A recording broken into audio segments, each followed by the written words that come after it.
नमस्कार मित्रों, स्वागत है आप सभी का स्टडी शाला 2.0 के आज की हिंदी व्याकरण की श्रृंखला की अगली कड़ी में। देखिए दोस्तों, हम लोग जो है पढ़ रहे थे हिंदी स्वर के जो है प्रकार हैं, भेद हैं, किन किन आधारों पर हैं, वो सब हमने पढ़ लिया है। अब हम लोगों को पढ़ना है व्यंजन। देखिए हमने क्या पढ़ा, वर्ण। वर्ण के कितने भेद पढ़े? दो। कितने भेद पढ़े दोस्तों? दो। एक था स्वर और दूसरा था व्यंजन। ठीक है दोस्तों, हमने स्वर के बारे में पूरा पढ़ लिया है। ठीक है दोस्तों, आज जो हमको शुरू करना है, आज जो हम पढ़ने वाले हैं वो है व्यंजन। उससे पहले दोस्तों, व्यंजन शुरू करने से पहले कल के जो दो प्रश्न आपको दिए गए थे अभ्यास के लिए, देखिए दोस्तों आप लोग कमेंट बहुत कम करते हैं। प्रश्नों का उत्तर अगर आप नहीं देंगे तो हमारा भी उत्साह नहीं बढ़ेगा, फिर हम प्रश्न देना बंद कर देंगे। ठीक है दोस्तों, अगर आपके लिए इतनी मेहनत की जा रही है, इतना मेहनत करके हम आपको पढ़ा रहे हैं, यहाँ पर आते हैं, सारी तैयारी के साथ आते हैं कि आपके लिए ऐसी ऐसी चीजें उपलब्ध कराएं जो आपके लिए लाभदायक हो, हर तरीके से लाभदायक हो, तो दोस्तों आप जो है उसकी कीमत को समझिए और उत्तर जरूर दिया करिए। सेशन के अंत में आपके लिए कम से कम 2 प्रश्न दिया जाता है, उसका उत्तर आप लोग अवश्य दिया करिए। कल का जो प्रश्न था दोस्तों, देखिए पहला प्रश्न था निम्नलिखित में अयोगवाह है, और इसके जो ऑप्शन थे उसमें था अल्प प्राण। देखिए मैं ऑप्शन लिख दे रहा हूं, एक था अल्प प्राण, पहला वाला ऑप्शन जो था। दूसरा वाला जो ऑप्शन था संयुक्त व्यंजन, संयुक्त व्यंजन। और तीसरा जो ऑप्शन था वो था विसर्ग। ठीक है दोस्तों, और चौथा जो ऑप्शन था वो था महाप्राण। महाप्राण। अब देखिए दोस्तों, इसका उत्तर आप लोगों से पूछा गया था, तो देखिए अल्प प्राण अभी हमने पढ़ाया नहीं है, व्यंजन शुरू करेंगे तो वहां अल्प प्राण पढ़ाएंगे, संयुक्त व्यंजन भी व्यंजन में पढ़ाएंगे, और महाप्राण भी आपको किसमें पढ़ाएंगे? व्यंजन में पढ़ाएंगे। यहां पर एक चीज दी गई है, विसर्ग। विसर्ग हमने आपको पढ़ाया है, जब अयोगवाह आपको पढ़ा रहे थे तो हमने बताया कि अयोगवाह दो होते हैं, एक है अंग और एक है आहा। ठीक है दोस्तों, हमने कहा जो अंग होता है इसका जो चिन्ह हम लोग लगाते हैं, ये इस तरह से शिरोरेखा के ऊपर एक बिंदु लगा देते हैं और इसे कहते हैं अनुस्वार। क्या कहते हैं? अनुस्वार। और ये जो होता है, कोई भी वर्ण लिखा जाता है तो उसके बाद जो है उसके सामने जो है एक दो बिंदु लगा दिया जाता है, जिसे कहते हैं विसर्ग। ठीक है दोस्तों, तो अयोगवाह जो है इनमें से कौन सा होगा? इसका सही उत्तर जो होगा वो होगा विसर्ग। ठीक है दोस्तों, चलिए पहला प्रश्न था। दूसरा प्रश्न पूछा गया था कि कुल स्वरों की संख्या कितनी होती है?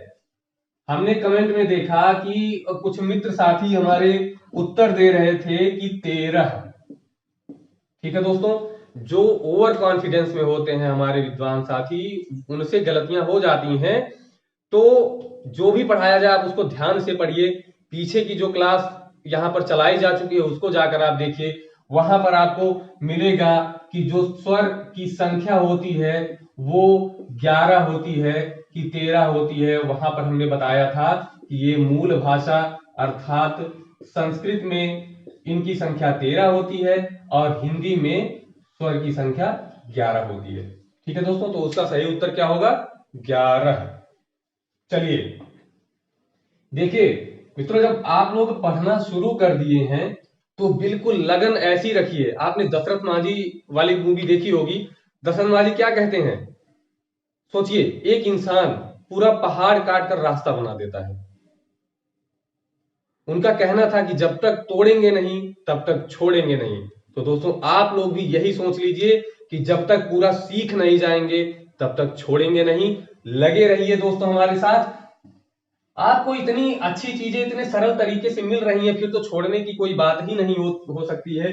दोस्तों जो भी चैनल पर नए जुड़े हैं वो चैनल को लाइक करें, सब्सक्राइब करें, शेयर करें। दोस्तों अगर आपको कोई चीज समझ में नहीं आती है तो जाकर कमेंट करें, कमेंट देखेंगे हम और उसका उत्तर आपको जरूर दिया जाएगा। लेकिन मुझे पूरा भरोसा है कि कोई भी ऐसी चीज नहीं बचती होगी जो हम आपको बताते नहीं होंगे। ठीक है दोस्तों। अब बात आती है, हमने आपसे कहा था कि जब हम आपको स्वर पढ़ा चुकेंगे तो इसके बाद आपको स्वर का एक पूरा का पूरा ग्राफ मिलेगा, जो एक ही पेज में होगा और आपका पूरा स्वर उसी में समाप्त हो जाएगा। ठीक है दोस्तों, तो ये आप सूचना आपके लिए है कि वो ग्राफ वाली जो वीडियो है वो चैनल पर अपलोड कर दी गई है। वो दिन में लगभग 10:30 से 11 के बीच में ही अपलोड कर दी गई थी। तो दोस्तों आप वहां पर जाइए और इस स्वर का जो पूरा पूरा ग्राफ है उसको देखिए। मात्र 10 मिनट की वीडियो में दोस्तों आपका पूरा स्वर जितना हमने पढ़ाया है वो सारी चीजें आपके सामने प्रस्तुत हो जाएंगी, दोहरान हो जाएंगी, आपका अभ्यास हो जाएगा, उसके माध्यम से जो भी आपने पढ़ा है सारी चीजें याद हो जाएंगी। ठीक है दोस्तों, चलिए हम स्वर पढ़ चुके हैं। देखिए दोस्तों, जो भी नई चीजें चैनल पर होती हैं उसकी जानकारी टेलीग्राम चैनल पर, हमारे ऑफिशियल टेलीग्राम चैनल जो उस पर दे दी जाती है, तो आप लोग टेलीग्राम चैनल ज्वाइन करें। नीचे डिस्क्रिप्शन बॉक्स में आप जाएं, वहां पर टेलीग्राम चैनल का लिंक दिया गया है, उसको ज्वाइन करें, चैनल से जुड़ें, ताकि जो भी नई चीजें चैनल पर डाली जाएं, नई सूचनाएं हों, वो आपको टेलीग्राम चैनल के माध्यम से मिल जाए। अब देखिए, अब हम लोग अपना सेशन, आज का सेशन शुरू करते हैं दोस्तों। आज का सेशन हमको पढ़ना है व्यंजन। देखिए, वर्ण हो गया, वर्ण के दो भेद हो गए, एक हो गया स्वर और एक हो गया व्यंजन। ठीक है दोस्तों, स्वर और व्यंजन। हमने स्वर के बारे में क्या पढ़ा कि ये क्या होते हैं, स्वतंत्र होते हैं। अब स्वतंत्र होते हैं का मतलब कैसे, किसी के गुलाम तो थे नहीं, है ना दोस्तों। स्वतंत्रता का मतलब क्या, जैसे हमारा देश आजाद हुआ, नहीं, बिल्कुल नहीं। जैसे कोई लड़का शादी से पहले स्वतंत्र होता है, नहीं, बिल्कुल नहीं। यहां स्वतंत्र का मतलब है उच्चारण की दृष्टि से स्वतंत्र, मतलब इसके उच्चारण हेतु, उच्चारण के लिए किसी अन्य वर्ण की सहायता नहीं ली जाती है, ये हम आपको बता चुके हैं। अब व्यंजन में हमने बताया था कि व्यंजन जो है उच्चारण की दृष्टि से स्वतंत्र नहीं होता है। ठीक है, क्या होता है, यह किसी अन्य वर्ण की सहायता से बोला जाता है। किससे बोला जाता है, अन्य वर्ण की सहायता से बोला जाता है, की सहायता से। अब दोस्तों बात आती है कि सर अन्य वर्ण की सहायता से बोला जाता है, लेकिन वह वर्ण होता कौन है, तो जो वर्ण होता है वो होता है स्वर। अब व्यंजन की परिभाषा आप दे सकते हैं, व्यंजन वे वर्ण होते हैं जो स्वर की सहायता से बोले जाते हैं। ये उच्चारण की दृष्टि से स्वतंत्र नहीं होते हैं, जैसे ये स्वर होता था। ठीक है दोस्तों, इस पर भी थोड़ी बहुत चर्चा हम लोग कर चुके थे। अब बात आती है, ठीक है, व्यंजन है, व्यंजन जो है उच्चारण की दृष्टि से स्वतंत्र नहीं है। ठीक है दोस्तों, स्वतंत्र नहीं है, इसका मतलब इसके उच्चारण के लिए किसी की सहायता लेनी पड़ती है, और जो सहायता देता है वो कौन होता है, स्वर होता है। ठीक है दोस्तों, और हमने स्वर के बारे में तो पूरा का पूरा पढ़ लिया है। अब बात आती है कि ठीक है, आपने बताया कि स्वर जो है इसकी सहायता करता है, बिना स्वर की सहायता से व्यंजन नहीं बोला जा सकता, तो कैसे, आप करके दिखाइए। दोस्तों हमने कहा है एक एक चीज आपको जोड़कर बताई जाएगी और ऐसी बताई जाएगी कि आप कभी भूलेंगे नहीं। देखिए, जब भी व्यंजन लिखा जाता है तो कैसे लिखा जाता है, ये हमने लिखा क, और हम स्वर भी लिख दे रहे हैं अ। अब आप पहले स्वर का उच्चारण करिए, कितनों भी लंबा खींचिए, आप खींचकर प्लुत बना दीजिए इसको, लेकिन ये अपने उच्चारण खुद से करता है, किसी की सहायता नहीं लेता है, बिल्कुल भी नहीं लेता है। आप इसका उच्चारण करके देखिए, ये अ से आ नहीं हो सकता, या आ से क नहीं हो सकता, ये रहेगा आ ही इसका उच्चारण रहेगा। ठीक है दोस्तों, लेकिन हम क की बात करते हैं, आप क का उच्चारण थोड़ा सा लंबा करिए, का शुरू में शुरू हुआ, लेकिन उसके बाद उच्चारण आपको किसका मिल रहा है, अ का उच्चारण मिल रहा है। किसका, आ का उच्चारण मिल रहा है। इसका मतलब इस का में क्या छुपा हुआ है, आ, और उसको हम कैसे दिखाते हैं, जो व्यंजन हम लिखेंगे इस तरह से, और प्लस उसमें सहायता किसकी होती है, स्वर की, अ की सहायता होती है दोस्तों। अब देखिए कैसे आपको पता चलेगा कि क्या है, कौन सा स्वर लगा है उसमें। अब देखिए हमने कहा क, तो किसका उच्चारण आया? अ। तो लास्ट में किसका उच्चारण आया? आ का, ह्रस्व आ का। इसका मतलब इस का व्यंजन के साथ जो स्वर जुड़ा था वो कौन सा था? ह्रस्व आ। ठीक है दोस्तों।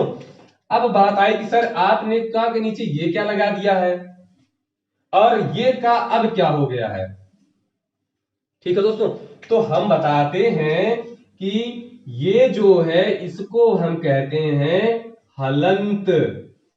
क्या कहते हैं? हलंत। जब ये हलंत किसी भी व्यंजन के साथ लग जाता है तो उस व्यंजन से जो उसका सहयोगी स्वर होता है वो बाहर निकल जाता है। अर्थात यह जो व्यंजन बचेगा इससे स्वर निकल गया तो इसको हम कहेंगे स्वर रहित व्यंजन। क्या कहेंगे? स्वर रहित व्यंजन। ध्यान से देखिएगा दोस्तों कि जब किसी भी व्यंजन में हलंत लगा रहेगा तो आपको स्पष्टतः समझ जाना चाहिए कि इस व्यंजन में स्वर नहीं है, यह व्यंजन स्वर रहित है। हम किसी भी व्यंजन में अगर हलंत लगा देते हैं तो इसका मतलब है कि यह व्यंजन स्वर से अलग हो गया है, इसमें स्वर नहीं है, यह स्वर रहित है। ठीक है दोस्तों, ध्यान रखिएगा। चलिए, ये तो आपने समझ लिया कि सर स्वर की सहायता से कैसे। अब च को आप बोल के दिखाइए।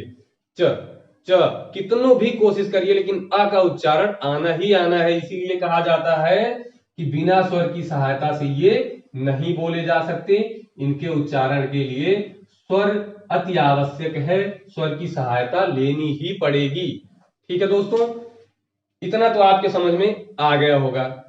व्यंजन की शुरुआत करने से पहले जो हम लोगों को पढ़ना था, जो आपको समझना था, वो ये चीजें समझनी थी जो आपके समझ में बिल्कुल अच्छे से आ गई होंगी।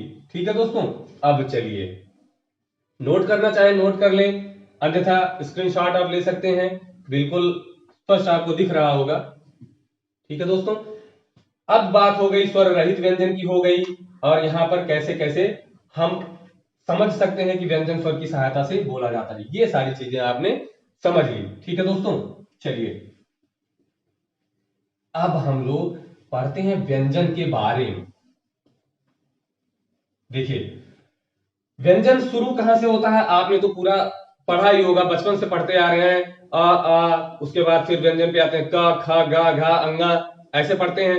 देखिए, जब आप पढ़ते हैं तो का खा ऐसे पढ़ते हैं, लेकिन आपने उच्चारण किया का, मतलब लास्ट में किसका उच्चारण आया? आ। तो अगर हम इसको तोड़ कर लिख दें क और आपने कहा का, आ तो हो गया दीर्घ आ। ठीक है दोस्तों, और हमने जब व्याकरण शुरू किया था तो बताया था कि जो व्याकरण है वो भाषा के किन किन चीजों के बारे में बताता है? लेखन, उच्चारण और समझ या उसके अनुप्रयोग के बारे में बताता है। तो इसका लेखन भी आपको सही करना है, इसका उच्चारण भी आपको सही करना है। तो उच्चारण आप कैसे सही करेंगे दोस्तों? ध्यान से देखिए, क के साथ आ नहीं लगा है, क के साथ अ लगा है, मतलब ह्रस्व आ है, तो इसका उच्चारण आप करेंगे क, ना कि का। ठीक है दोस्तों, क। तो अब से उच्चारण भी आप थोड़ा सही करिएगा।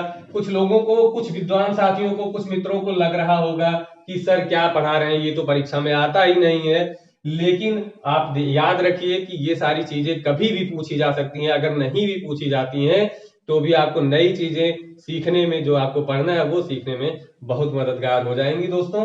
तो ध्यान से आप लोग देखते रहिएगा। जब आपको वर्ण वियोजन, वर्ण विच्छेद कभी बताएंगे, आगे पढ़ाएंगे, तो आपको इसकी बहुत ही जरूरत पड़ेगी। कहीं अगर जैसे देखिए क म ल, सॉरी माफ कीजिएगा, फिर से लिख दे रहे हैं। अगर कहीं लिखा होगा कमल और इसका वर्ण विच्छेद आपको करना होगा, तब वहां जरूरत पड़ेगी क धन अ धन म धन अ और धन ल। ठीक है दोस्तों, और अ, ये मिलकर बनता है कमल। ठीक है दोस्तों, तो ये बाद की बात है, अभी हम लोग जो पढ़ रहे हैं उसी पे फोकस करते हैं। चलिए, अब हम लोग पढ़ने जा रहे हैं, व्यंजन की शुरुआत करने जा रहे हैं। अभी तो हमने व्यंजन के बारे में जाना, अब व्यंजन आप पढ़ते हैं। जैसे पहली लाइन आप बोलते हैं क वाली लाइन, तो क वाली लाइन में कौन कौन सा होता है? क होता है, ख खा होता है, गा होता है, घा होता है, और ये भी एक वर्ण होता है। ठीक है दोस्तों, अब जो है सबसे पहले तो आप ये बताएं कि क्या मैंने ये वाला वर्ण सही लिखा है। जो हमारे साथी मित्र दोस्त जब भी यह वीडियो देखें और आपसे पूछा जाए ये प्रश्न कि क्या यह सही लिखा गया है, तो आप कमेंट बॉक्स में जाकर उत्तर जरूर दें। और जो साथी जो लोग अभी देख रहे हैं वो भी अब कमेंट में जाकर उत्तर जरूर दें कि क्या मैंने यह वर्ण सही लिखा है। हाँ या ना में जवाब दें दोस्तों। जल्दी से कमेंट बॉक्स में जाएं और जवाब दें, अपनी उपस्थिति का परिचय दें कि आप मन लगाकर पढ़ रहे हैं। ऐसा ना हो कि हम यहाँ पढ़ाते रह गए और आप जो है अन्य चीजों में व्यस्त रह गए। जल्दी से दोस्तों जाएं वहां पर और एक बार कमेंट करें सही लिखा है कि नहीं लिखा है। ठीक है दोस्तों, देखिए इतनी देर में आप कमेंट कर चुके। देखिए कुछ दोस्तों का उत्तर ये है कि ये गलत है सर। गलत है तो क्यों? यहां पर एक बिंदु होना चाहिए था। ठीक है दोस्तों, अब देखिए आपको और भी कुछ व्याकरण अशुद्धियां हम बता दें कि ये बिंदु कहीं भी नहीं लगाया जा सकता। अगर आप इसको यहां लगाते हैं तो भी गलत है, यहां लगाते हैं तो भी गलत है। इसका एक मानक रूप होता है, जैसा कि देवनागरी लिपि जब हम पढ़ा रहे थे, व्याकरण पढ़ा रहे थे, तो हमने बताया था कि हर भाषा का एक मानक होता है। उस मानक के अनुरूप अगर कोई वर्ण नहीं है तो उसको अमानक घोषित कर दिया जाता है, उसको बाहर कर दिया जाता है। अभी इस पे भी हम चर्चा करने वाले हैं दोस्तों। अब देखिए बिंदु लगाने से कितना प्रभाव पड़ा, तो इन बिंदुओं को भी पढ़ना जरूरी है। तो इन बिंदुओं के बारे में हम आगे पढ़ेंगे। अभी हमको बताना यह है कि ये बिंदु केवल यहीं पर नहीं है, कई ऐसी जगहें हैं जहां पर ये बिंदु आता है और अपना काम कर जाता है, सारी चीजें उलट पलट कर रख देता है। ठीक है दोस्तों, एक बिंदु, तो आप ध्यान दीजिएगा कि आगे जब अभी हम बताएंगे। अब हमने बात किया कि इसको हमने कहा का की लाइन, का वाली लाइन यही तो बोलते हैं, लेकिन ये का वाली जो पूरी लाइन है ये 5 वर्णों का एक समूह है। 1 2 3 4 और कितने, 5, 5 वर्णों का एक समूह है। क्या है? 5 वर्णों का एक समूह है। और जो समूह होता है उसे हम वर्ग भी कहते हैं। ठीक है दोस्तों, और अगर वर्ग कहते हैं तो जो इसमें सबसे पहले आएगा उसी के नाम पर इस वर्ग का नाम हमने रख दिया क वर्ग। कौन सा वर्ग? क वर्ग। क्या नाम रख दिया दोस्तों? क वर्ग। अब देखिए ये पहला, दूसरा, तीसरा, चौथा और ये 5वां अक्षर, जो 5वां अक्षर है इसे पंचमाक्षर भी कह सकते हैं। कौन सा अक्षर? पंचमाक्षर भी कह सकते हैं। अब आपके समझ में आ गया होगा दोस्तों कि क वर्ग है और कितने अक्षर हैं? 5। अगर आपको लगता है कि वीडियो बहुत लंबी हो रही है तो ऐसा बिल्कुल भी नहीं है दोस्तों, जितना आराम से पढ़ेंगे। अभी देखिए आपके सामने अभी कोई परीक्षा नहीं है, जब तक आपकी कोई परीक्षा आएगी तब तक ये सारा सिलेबस आपका खत्म हो जाएगा। ठीक है दोस्तों, तो ध्यान से पढ़िए। बार बार पढ़ने से अच्छा है कि एक बार खूब अच्छे से पढ़िए। एक बार अच्छे से पढ़ लेंगे तो आपकी सारी समस्याएं हल हो जाएंगी। और हम एक शॉर्ट में भी आपको बता देते हैं, लास्ट में जाकर शॉर्ट में बता देते हैं, ताकि आप जब एक बार पढ़े होंगे तो वहां 2 मिनट में परीक्षा के दौरान आपकी सारी चीजें एक बार में स्पष्ट हो जाएंगी, याद हो जाएंगी। ठीक है दोस्तों, अब देखिए इसके बाद जो हम लिखते हैं वो लिखते हैं च, पहला वर्ड, दूसरा वर्ड है छ, तीसरा ज, चौथा झ और 5वां है मिया। ठीक है दोस्तों, जैसे हमने इसको क वर्ग कहा वैसे ही यहां पर जो पहला वर्ण होगा उसके नाम पर इसको भी हम लिख देंगे च वर्ग। क्या लिख देंगे? च वर्ग। वर्णमाला आज आप लोग ऐसे पढ़ लीजिए, व्यंजन इस तरह से पढ़ लीजिए कि एक भी प्रश्न आपका गलत नहीं होना चाहिए। दोस्तों ध्यान रखिएगा कि प्रश्न एक भी गलत नहीं होने चाहिए। चलिए अब देखिए एक यहां पर वर्ण है झ। जब आप पुरानी किताब उठाकर देखेंगे तो ये झा वहां पर इस तरह से लिखा होता था, जैसे झूला, इस तरह से होता था। पुरानी किताबों में आप देखेंगे, जो पुराने ग्रंथ हैं उनमें आपको मिल जाएगी ये चीज। अब नई जो है किताबों में ये नहीं मिलता है, क्योंकि यह अमानक वर्ण घोषित कर दिया गया। ये प्रश्न पूछा भी जा चुका है कि निम्न में से कौन सा अमानक वर्ण है, तो ये सारे ऑप्शन अगर दिए हैं तो उनमें यही अमानक वर्ण होगा आपका झ। ठीक है, ये वाला, ये अमानक वर्ण है। और अब इसको झा के रूप में यह चिन्ह देवनागरी लिपि द्वारा अपना लिया गया है। यह देवनागरी लिपि के मानक के अनुसार गलत था, इसीलिए इसको अलग कर दिया गया और झा को इस रूप में अपना लिया गया। ठीक है दोस्तों, ये चीजें आपके समझ में आ गई कि ये भी एक वर्ग हो गया, 5 अक्षर इसमें भी हो गए।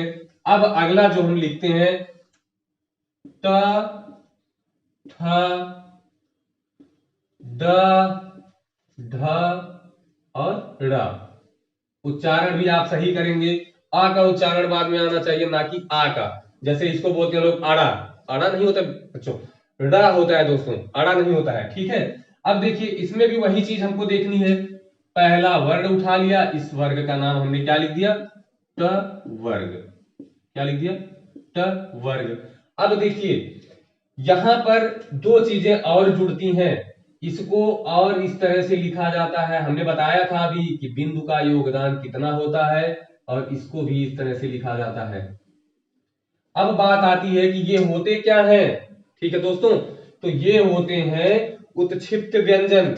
कौन से व्यंजन, उत्क्षिप्त व्यंजन, ये और ये दोनों कौन से व्यंजन होते हैं, उत्क्षिप्त व्यंजन, उत्क्षिप्त व्यंजन। ठीक है, अभी हम इसके बारे में चर्चा करेंगे कि क्या होता है उत्क्षिप्त। ठीक है दोस्तों, अब आगे चलिए, देखिए अगला वर्ग, अगला जो वर्ग आता है आपका त, त, थ, द, ध और न। ठीक है दोस्तों, अब देखिए इसको हम क्या नाम दे सकते हैं, त वर्ग। ठीक है, अब देखिए पहले वर्ग के नाम पर इसका वर्ग का नाम क्या हो गया, ता वर्ग। यहां भी लेखन में अशुद्धियां आप लोग कर देते हैं। जैसे अगर आप धा लिख रहे होते हैं, धा आपने लिखा, ये लाइन आप धा को तो पहले इस तरह से लिख देते हैं और लाइन भी यहां से खींच देते हैं, वो पूरा क्या बन जाता है, देखिए का वर्ग का चौथा वर्ण बन जाता है घा। लेकिन ऐसा नहीं करना है, ये लेखन की दृष्टिकोण से बिल्कुल गलत माना जाएगा।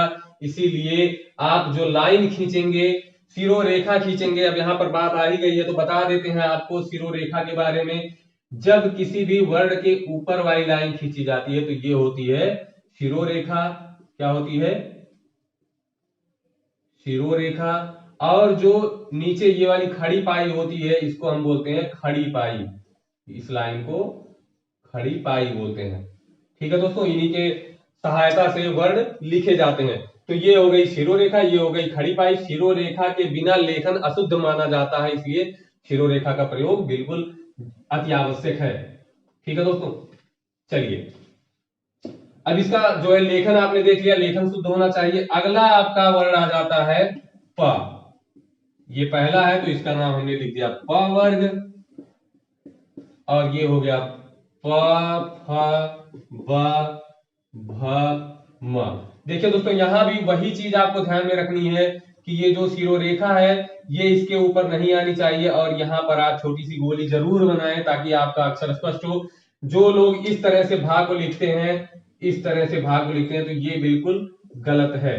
ठीक है दोस्तों, तो उस तरह से बिल्कुल भी ना लिखें इसको।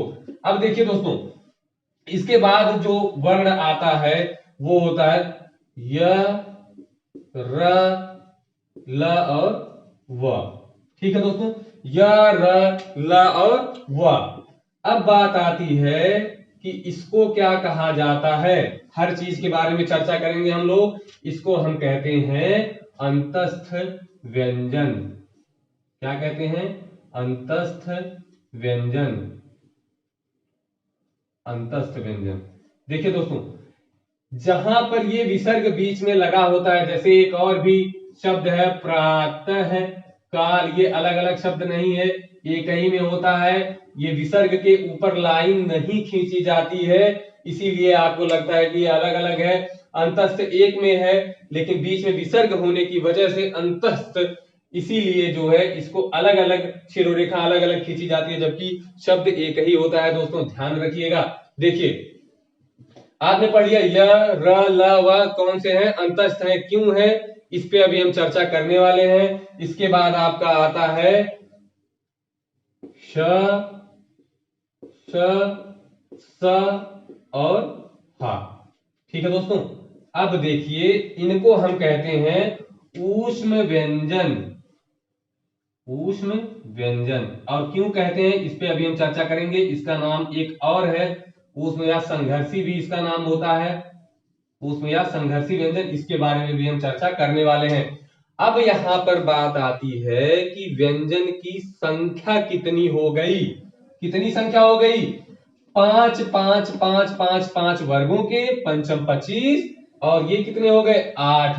तो आपके व्यंजनों की संख्या देखिए दोस्तों कितनी हो गई? 33। ये प्रश्न पहले पूछा जाता था, अब ये प्रश्न नहीं पूछा जाता है। कुछ साथियों को लगता है कि 35 भी हो सकता है ये दोनों जोड़कर, लेकिन जो सही उत्तर इसका है वो है 33। तो आप ध्यान रखेंगे कि व्यंजनों की संख्या कितनी है? 33 है दोस्तों। ठीक है, देखिए ये आपका हो गया क वर्ग, ये हो गया चा वर्ग, टा वर्ग, ता वर्ग और पा वर्ग। इसी को हम कहते हैं कचट तप भी कह सकते हैं, कचट तप। ठीक है, वर्गों के नाम को शॉर्ट में याद करते हैं कचट तप, लेकिन ये तो आपको याद ही है, स्पष्ट है, तो याद करने की जरूरत नहीं है, कोई भी शॉर्ट फार्मूला बनाने की जरूरत नहीं है। अब देखिए ये पूरे हो गए वर्ग में, पांचों वर्ग हो गए। इन व्यंजनों के वर्ग में विभाजित होने के कारण इन व्यंजनों को हम वर्गीय व्यंजन भी कहते हैं। कौन से व्यंजन? वर्गीय व्यंजन। ठीक है दोस्तों, कौन से व्यंजन हो गए? वर्गीय व्यंजन।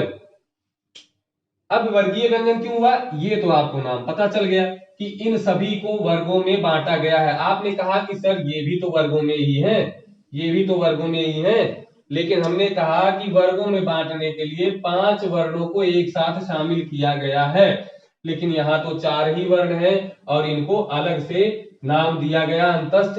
अब बात आती है कि सर वर्ग क्यों बनते हैं। देखिए हर चीज आपका जानना जरूरी है। वर्ग क्यों बनते हैं, इसको एक साथ वर्ग में क्यों रखा गया। हमने कहा कि या को यहां रख दीजिए, गा को यहां रख दीजिए, लेकिन दोस्तों जैसे रसायन विज्ञान में आवर्त सारणी आपने पढ़ा है कि उनमें जो एक स्तंभ में जो तत्व होते हैं उनके गुणधर्म जो होते हैं वो एक समान होते हैं। इनके भी गुणधर्म एक समान है, इसीलिए एक साथ रखा गया। इनके गुणधर्म एक जैसे, इसलिए इनको एक साथ रखा गया है दोस्तों। ठीक है, अरे शादी वादी में तो गुड़ मिलाया ही जाता है, बिना गुड़ मिले शादी कहाँ होती है। और वैसे ही यहाँ भी जोड़ा तभी बनता है, वर्ग तभी बनता है जब गुण मिलते हैं इनके। अब पता नहीं 36 के 36 गुण मिल रहे हैं कि नहीं मिल रहे हैं, ये तो हम आगे पढ़ेंगे ही पढ़ेंगे। ठीक है दोस्तों, चलिए ये हो गया हमारा वर्गीय व्यंजन। इन वर्गीय व्यंजनों का जब हम उच्चारण करते हैं, जब इनको हम बोलते हैं, तो किसी भी वर्ण का आप उच्चारण करके देख लीजिए। उच्चारण करते समय जिह्वा हमारे मुंह के किसी ना किसी भाग को स्पर्श करती ही करती है। इन वर्गीय व्यंजनों का उच्चारण जब भी आप करेंगे तो जिह्वा कहीं ना कहीं स्पर्श करेगी ही करेगी। जैसे क देखिए कंठ के पास में, च ऊपर, ताल ऊपर। हमने मुख में कौन कौन से भाग कहां कहां पर है ये बता दिया है, इसीलिए ये स्पर्श करते हुए इनका उच्चारण होता है, इसीलिए इनको स्पर्श व्यंजन भी कहते हैं। कौन सा व्यंजन? स्पर्श व्यंजन। अब चाहे जो है वर्गीय व्यंजन कहा जाए चाहे स्पर्श व्यंजन कहा जाए, उसका मतलब आप इन्हीं 25 व्यंजनों से लगाएंगे। इतना नाम आपको पता चल गया। ठीक है दोस्तों, अब देखिए अब बात आती है, यहां पर हमने आपको बताया था कि अभी हम बात करेंगे बिंदुओं पर। ये जो बिंदी लगी हुई है, ठीक है दोस्तों, पहले हम लोग बिंदु वाला समझ लेते हैं, उसके बाद उत्क्षिप्त उसी में आपको समझा देते हैं, फिर अंतस्थ और ऊष्म समझा देते हैं। ठीक है दोस्तों, देखिए बिंदु का देखिए, किसी भी वर्ण को अगर लिखा जाता है तो कहां कहां बिंदी लगाई जा सकती है। जैसे ये देखिए आपका का है, इस पे हम कहां बिंदी लगा सकते हैं? एक तो यहां लगा सकते हैं, या तो एक तो यहां लगी हुई बातें होंगे आप। ठीक है दोस्तों, अब देखिए एक आपने ये देख लिया और एक आपने ये दोनों प्रकार का देख लिया। चलिए कहां लिख दें, यहां लिख दे रहे हैं। या तो यही रहने दीजिए। देखिए इसका मतलब क्या हुआ, 4 प्रकार से किसी भी अक्षर या वर्ण पर बिंदुएं लगाए जा सकते हैं। देखिए मान लीजिए ये अगर वर्ण है तो एक बिंदु कहां लगाया, यहां लगाया, एक कहां लगाया, सामने लगाया, एक कहां लगाया, नीचे लगाया, और एक कहां लगाया, बगल में लगा दिया। ठीक है दोस्तों, तो इसके बारे में हमने बताया था कि ये जो होता है ये क्या होता है, अनुस्वार। क्या होता है, अनुस्वार। और अनुस्वार हमने कहां आपको पढ़ाया था, याद करिए, अनुस्वार और विसर्ग, अयोगवाह। अयोगवाह क्या होते हैं, अयोगवाह वे वर्ण होते हैं जो व्यंजन के साथ नहीं जुड़ते हैं, वे केवल और केवल स्वर के साथ ही जुड़ते हैं, उन्हीं के साथ अपने अर्थ का वहन करते हैं, उन्हीं के साथ जुड़कर। कैसे, जैसे मान लीजिए हमने लिखा था मयंक, आपने कहा सर कि मयंक में तो यह है, कहां से ये वर्ण स्वर के साथ कैसे जुड़ा, ये तो व्यंजन के साथ जुड़ा। हमने आपको अभी वर्ण वियोजन वर्ण विच्छेद आपको बताया कि नहीं, ये है म, अगर इसको स्वर रहित बनाए तो आ आएगा, उसी तरह य को स्वर रहित कर दीजिए, आ हुआ, और इसके ऊपर एक बिंदी लग गई। अब बताइए दोस्तों, ये स्वर के साथ आया कि व्यंजन के साथ, तो किसके साथ आया, व्यंजन के साथ। ये आपके समझ में आ गया, अनुस्वार जब वर्ण के ऊपर लगेगा तो क्या होगा, अनुस्वार होगा। अब बात करते हैं बगल लगने में। बगल केवल और केवल एक ही वर्ण में लगता है और इसका नाम हो जाता है पंचमाक्षर बिंदु। पंचमाक्षर बिंदु इसे कहते हैं पंचमाक्षर बिंदु। और यह जो वर्ण हो जाएगा ये क्या है, पंचमाक्षर है। हाँ एक चीज और देखिए कि ये जो वर्गों के अंतिम वाले पांचों के पांचों वर्ण हैं, इनको पंचमाक्षर कहा जाता है। और पंचमाक्षर क्यों कहा जाता है, क्योंकि ये वर्गों के सभी वर्गों के पांचवें वर्ण हैं। उसमें वर्गों के कौन कौन से वर्ण शामिल हैं, पांचवें वर्ग ही शामिल हैं। अगर आपसे पूछा जाए जो पंचमाक्षर बिंदु वाला वर्ण है वो कौन सा है, तो आप बताएंगे का वर्ग का पांचवा वर्ण क्या हो जाएगा, पंचमाक्षर बिंदु वाला वर्ण हो जाएगा। अब बात आती है कि जो नीचे बिंदु लगा होता है इसे क्या कहा जाता है। दोस्तों जो नीचे लगा होता है इसे कहा जाता है उत्क्षिप्त बिंदु। उत्क्षिप्त बिंदु क्या कहा जाता है, उत्क्षिप्त बिंदु। ठीक है दोस्तों, जगह थोड़ा कम पड़ रही है तो हम इधर कहिए तो लिख दें उत्क्षिप्त बिंदु। उत्क्षिप्त बिंदु का मतलब होता है फेंका हुआ। क्षिप्त मतलब फेंका हुआ, उत मतलब बाहर की ओर फेंका हुआ, उत्क्षिप्त का अर्थ क्या हो गया, बाहर की ओर फेंका गया। ठीक है दोस्तों, क्षिप्त मतलब फेंकना होता है। तो अब देखिए उस समय अगर हम ऐसे ही बात करें कि उस समय क्या पता किसी ने बिंदु को नीचे फेंक दिया हो, है ना दोस्तों, और फेंक दिया तो ये जो भैया थे ये क्या बने थे, पुष्पा भाव। ये उस समय बने थे पुष्पा भाव। पुष्पा भाव ने कहा झुकेगा नहीं कुछ भी हो जाए, और ये झुके नहीं और जाके किसी ने उसको उठा के इनके नीचे लगा दिया, ये क्या हो गए, बड़ा हो गए। ठीक है दोस्तों, अगर ये उस समय झुक गए होते तो शायद ये एक नई चीज वहां पे न जुड़ती, है ना दोस्तों। चलिए खैर आगे देखते हैं कि उत्क्षिप्त व्यंजन इनको क्यों कहा जाता है। ये बाहर फेंके तो जाते नहीं है, तो ये उच्चारण करने में जो चीजें आती हैं सामने, जैसे अभी तक तो इनको हम क्या पढ़ रहे थे, ड, क्या पढ़ रहे थे, ड, और इनको ढ, ड और ढ। लेकिन इसको क्या पढ़ते हैं, गाड़ी जब आप लिखते हैं तो ढ, गाड़ी, ड़ पढ़ते हैं, और इसको दाढ़ी जब लिखते हैं तो ढ, ढ पढ़ते हैं, ढ। इसका उच्चारण करके देखिए तो आपकी जीवा पहले ऊपर, ताल ऊपर छूते हुए, स्पर्श करते हुए बाहर की ओर फेंकी जाती है, ढ, ताल ऊपर छूते हुए रगड़ के बाहर की ओर फेंक दी जाती है। इसीलिए इसको कहा जाता है उत्क्षिप्त। जो हवा होती है वो बाहर की ओर, प्राणवायु होती है, बाहर की ओर फेंकी जाती है, इसीलिए इसको क्या कह दिया गया, उत्क्षिप्त व्यंजन। क्या कहा गया, उत्क्षिप्त व्यंजन। ठीक है दोस्तों, ध्यान रखिएगा क्या कह दिया गया इनको, उत्क्षिप्त व्यंजन। तो देखिए दोस्तों क्लास बहुत लंबी हो जाती है तो मजा नहीं आता है, आज इतना आप लोग जान लीजिए कि ये कौन से वर्ण हो गए, उत्क्षिप्त व्यंजन हो गए। ठीक है दोस्तों, अब जो है अंतस्थ और ऊष्म के बारे में हम लोग अगली कक्षा में पढ़ेंगे। आज के लिए इतना नहीं छोड़ेंगे। ये देखिए एक बिंदु ये भी बचा है, उत्क्षिप्त बिंदु के बारे में आपने तो जान लिया। उत्क्षिप्त का मतलब फेंका हुआ होता है। उत्क्षिप्त केवल दो ही वर्ण होते हैं, एक ड़ा है और एक ढ़ा है। ठीक है दोस्तों, क्यों इनको उत्क्षिप्त कहा जाता है ये भी हमने आपको बता दिया है।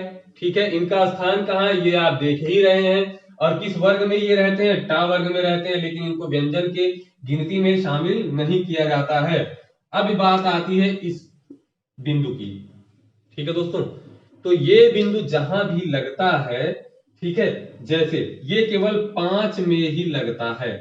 कितने वर्णों में लगता है, 5 वर्णों में ही लगता है, और इसको हम कहते हैं नुक्ता। क्या कहते हैं, नुक्ता। आपने पढ़ा होगा, नुक्तों के हेर फेर से खुदा हुआ जुदा। अगर नुक्ता हटा दिया जाए उर्दू में तो खुदा हो जाता है, लगा दिया जाए तो जुदा हो जाता है, शायद ऐसा ही कुछ होता है। उर्दू के बारे में हमको बहुत जानकारी नहीं है। इसको कहते हैं नुक्ता। ठीक है, और नुक्ता लगाकर हिंदी वर्णमाला में जो भी बाहर से शब्द वर्ण लिए गए हैं वो 5 हैं, क, ख, ग, ज और फ। अब देखिए दोस्तों, अगर ये सामान्य वर्ण जैसे हमारी देवनागरी लिपि में है उस तरह से, मतलब बिंदु रहित तो होता है, ये है, क ख ग है और ज है और फ है, ये होते हैं, तो इनको हम पढ़ते हैं क ख ग ज फ। लेकिन जब बिंदु लग जाता है, ये अरबी फारसी का हो जाता है, तो इसको हम कहते हैं क ख ज फ। तो इस तरह से पढ़ा जाता है, मतलब इसमें से हवा जो है तेजी से बाहर निकलने लगती है। ठीक है दोस्तों, ज जैसे आप कहते हैं गजब, अगर देवनागरी लिपि में जा लिख दे तो गजब हो पढ़ा जाएगा, लेकिन ये वाला वर्ण हो जाएगा तो गजब। ठीक है दोस्तों, तो आप ये चारों बिंदु समझ गए होंगे कि क्यों कहां कहां लगते हैं, इनका मतलब क्या होता है, और जो है हमने बताया ये पंचमाक्षर 5वें वर्ण हो जाते हैं, तो ये वर्गीय होते हैं, स्पर्श होता है, संख्या कितनी होती है, और ये दोनों उत्क्षिप्त व्यंजन होते हैं। दोस्तों जैसे हमने स्वर के बारे में एक ग्राफ बना के दिया, वैसे ही व्यंजनों का भी एक ग्राफ आपको दे देंगे, बहुत ही बेहतरीन ग्राफ मिलेगा। एक बार में आपका पूरा व्यंजन वहां पर कंप्लीट हो जाएगा, और सबसे अंत में व्यंजन समाप्त होने के बाद एक वर्णमाला पूरा आपको बना कर देंगे। सारी चीजें वहां पर आपको क्लियर हो जाएंगी। दोस्तों चैनल को लाइक शेयर सब्सक्राइब करते रहें। नीचे टेलीग्राम चैनल डिस्क्रिप्शन बॉक्स में उसका लिंक दिया गया है, जाकर वहां से चैनल ज्वाइन कर ले, ताकि आपको जो भी नई सूचनाएं हो, जो भी नई वीडियोस पड़े, वो आपको मिलती रहे, आपको उसकी जानकारी मिलती रहे। ठीक है दोस्तों, इसको आप लोग नोट भी कर लीजिए। आपके लिए कुछ प्रश्न अभी दे दिया जाएगा, तो उन प्रश्नों का उत्तर आप कमेंट बॉक्स में जाकर जरूर दें, और ध्यान रखें, पढ़ते रहें और आगे की ओर बढ़ते रहें। हमारी शुभकामनाएं आप सभी के साथ हैं। इन्हीं शुभकामनाओं के साथ आज के लिए इतना ही। जय हिंद।